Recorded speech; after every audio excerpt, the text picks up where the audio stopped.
आप सबका आज के लेक्चर में स्वागत है। आज मैं आपको मास स्पेक्ट्रोग्राफ या द्रव्यमान स्पेक्ट्रोग्राफ के बारे में बताने जा रहा हूँ। जैसा कि इसका नाम है मास स्पेक्ट्रोग्राफ, ये परमाणु या नाभिकों के द्रव्यमान का मापन करता है स्पेक्ट्रम के रूप में। तो अगर किसी परमाणु का हमको द्रव्यमान ज्ञात करना हो तो इस उपकरण की सहायता से ज्ञात कर सकते हैं। तो ये जो उपकरण है, इस उपकरण के 4 प्रमुख भाग हैं। तो ये 4 प्रमुख भागों में पहला आयन स्रोत, दूसरा फिल्टर, तीसरा दृष्टिकारी या विक्षेपक और चौथा है अभिलेखन कक्ष, रिकॉर्डिंग चैम्बर। तो जो पहला भाग है आयन स्रोत, तो ये आयन स्रोत हमको आयन प्रदान करता है। अब आयन किन परमाणुओं की प्राप्त करने हैं? आयन उन परमाणुओं की प्राप्त करने होते हैं जिनका हमको द्रव्यमान ज्ञात करना है। अर्थात जिन परमाणुओं के द्रव्यमान हमको ज्ञात करने हैं, सबसे पहले उन्हें आयन के रूप में प्राप्त करते हैं। एक बात यह गौर करने की है कि इलेक्ट्रॉन का द्रव्यमान नगण्य माना जाता है नाभिक के द्रव्यमान की तुलना में या प्रोटॉन के द्रव्यमान की तुलना में। इसलिए नाभिक और परमाणु का द्रव्यमान लगभग समान होता है। तो आप नाभिक का द्रव्यमान कहें या परमाणु का द्रव्यमान कहें, एक ही चीज़ है। तो पहला भाग है आयन स्रोत। तो जिन परमाणुओं के द्रव्यमान हमको ज्ञात करने हैं, सबसे पहले उन्हें आयन के रूप में प्राप्त किया जाता है। अब आयन स्रोत किस प्रकार का होगा, ये इस बात पे डिपेंड करेगा कि आप किन परमाणुओं के द्रव्यमान ज्ञात करना चाहते हैं। जैसे आप एल्कली मेटल्स के परमाणुओं के द्रव्यमान ज्ञात करना चाहते हैं, जैसे सोडियम है, पोटेशियम है, rubidium, caesium and so on, तो इनको सीधे गर्म करके ऊष्मीय विधि से या तापन विधि से सीधे गर्म करके इनके आयन प्राप्त किए जा सकते हैं।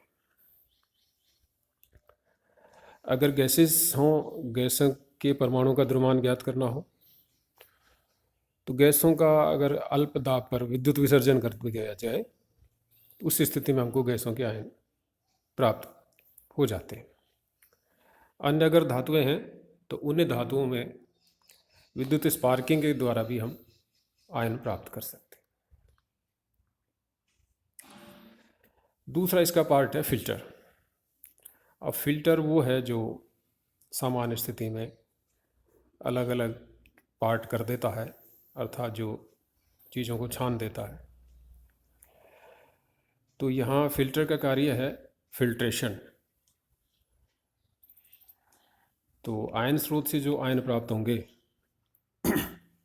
उन सब आयनों की ऊर्जा, संवेग या वेग अलग अलग होंगे। तो उन अलग अलग वेग वाले, अलग अलग संवेग वाले, अलग अलग ऊर्जा वाले आयनों में से समान ऊर्जा के आयन या समान संवेग के आयन या समान वेग के आयन प्रदान करने वाली युक्ति फिल्टर कहलाती है। अर्थात फिल्टर वो युक्ति है जो अलग अलग ऊर्जा के कणों में से उन कणों को फिल्टर कर देती है जिनकी ऊर्जा समान है। तो इस आधार पर ऊर्जा फिल्टर भी हो सकता है, संवेग फिल्टर भी प्रयुक्त किया जा सकता है और वेग फिल्टर भी प्रयुक्त किया जा सकता है। तो जैसी रिक्वायरमेंट होती है उस हिसाब से हम ऊर्जा फिल्टर भी लगाया जा सकता है, संवेग फिल्टर भी लगाया जा सकता है और वेग फिल्टर भी लगाया जा सकता है। इसके बाद है तीसरा इसमें दृष्टकारी। ये दृष्टकारी आयनों को दिशा प्रदान करता है। तो अगर किसी आयन के बंच को, आयन के समूह को, आयन के बीम को किसी दिशा विशेष में ले जाना हो तो फिर हम दृष्टकारी का प्रयोग करते हैं। यहाँ ये जो दृष्टकारी है वो इलेक्ट्रॉनिक से अलग है, जहाँ पर आप AC को DC में बदलते हैं। यहाँ दृष्टकारी का मतलब वो है जो दिशा प्रदान करता है। तो आयनों को दिशा विशेष में ले जाने के लिए प्रयुक्त उपकरण दृष्टकारी कहलाता है। इसके लिए सामान्यतः स्लिट्स का उपयोग किया जाता है। इसके अलावा अधिक विक्षेपित करना हो तो विद्युत क्षेत्र या चुंबकीय क्षेत्र का भी उपयोग किया जा सकता है। तो जो आयन है उन आयनों में विद्युत गुण भी होते हैं और चुंबकीय गुण भी होते हैं। तो विद्युत या चुंबक या विद्युत चुंबकीय क्षेत्र द्वारा इनको विक्षेपित करके इष्टतम दिशा में या इच्छित दिशा में ले जाया जा सकता है, और इसके लिए जो प्रयुक्त उपकरण है वो दिष्टकारी कहलाता है। चौथा जो पार्ट है, मुख्य पार्ट जो इसका है, वो है अभिलेखन कक्ष, रिकॉर्डिंग चैम्बर। तो इसमें जो भी क्रियाविधि होती है उसका रिकॉर्डिंग होता है, उसका संसूचन होता है। तो ये जो आयन स्रोत से आयन प्राप्त होंगे, फिल्टर से समान ऊर्जा या वेग या संवेग के आयन प्राप्त होंगे, दिष्टकारी से दिशा विशेष में ले जाएंगे।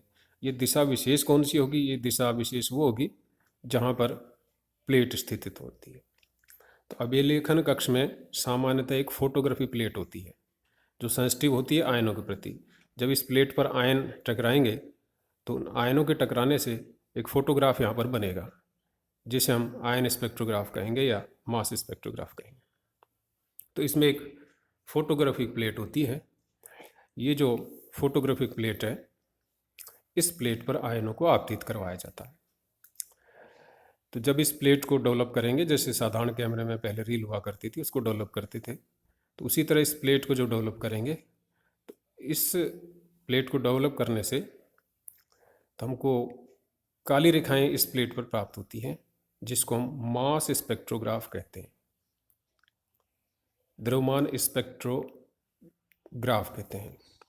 ये द्रव्यमान स्पेक्ट्रोग्राफ इस उपकरण का नाम भी है, और ये जो आप इसको स्पेक्ट्रम कहिए या रेखाओं के रूप में तो स्पेक्ट्रोग्राफ कहिए, तो ये स्पेक्ट्रोग्राफ हमको प्राप्त होता है। तो अब हम समझ सकते हैं कि परमाणुओं को आयन के रूप में क्यों लिया जाता है। क्योंकि अगर परमाणु उदासीन होंगे तो फोटोग्राफिक प्लेट पर टकराएंगे तो वो स्पेक्ट्रम नहीं बनेगा जो आयनों के टकराने से, क्योंकि आयन सेंसिटिव प्लेट है ये, इसीलिए परमाणुओं को आयन के रूप में प्राप्त किया जाता है। अब शॉर्ट में है इसकी वर्किंग या इसकी क्रियाविधि। तो जैसा कि इस चित्र में प्रदर्शित है, ये आयन स्रोत है। इस आयन स्रोत से आयन प्राप्त किए जाते हैं उच्च विभव लगा करके या उच्च ताप लगा करके। उसके बाद इन आयनों को यहाँ ऊर्जा फिल्टर में से गुजारा जाता है। ये ऊर्जा फिल्टर या संवेग फिल्टर या वेग फिल्टर भी हो सकता है। इसके बाद इसको चुंबकीय विक्षेपक से गुजारा जाता है। चुंबकीय विक्षेपक से गुजार करके इसको फोटोग्राफिक प्लेट पर आपतित करवाया जाता है। इस फोटोग्राफिक प्लेट पर आयनों के टकराने से स्पेक्ट्रम बनेगा, जिसको डेवलप कर लेंगे। डेवलप करेंगे तो हमको रेखाएं प्राप्त होंगी।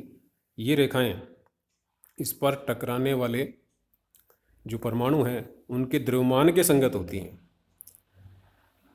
अर्थात परमाणु का द्रव्यमान विशिष्ट रेखा के संगत होता है।